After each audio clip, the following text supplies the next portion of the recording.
New at 6, it's been almost 1 year since legislators in the Virginia House of Delegates introduced legislation to start the Virginia Commission to End Hunger.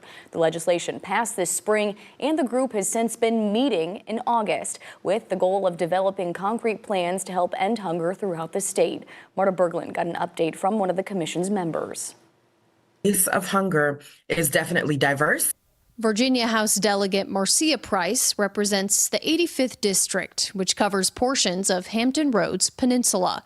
As a member of the newly formed Virginia Commission to End Hunger, Price says there's no one age, race, or gender alone that faces food insecurity.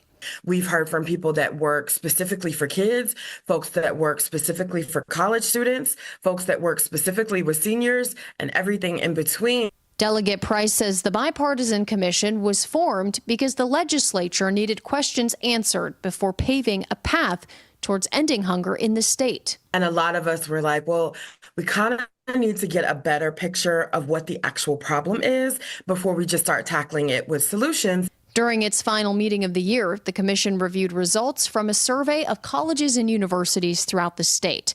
The survey asked schools about food insecurity on campus.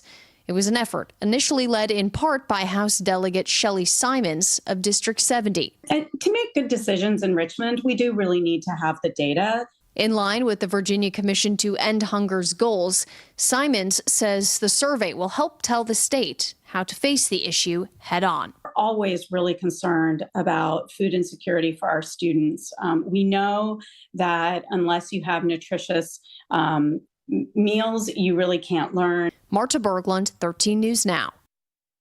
In that survey, she mentions 80% of schools said that food insecurity at their institutions were either at a somewhat problematic or very problematic level. More of those results are published on our website at 13newsnow.com.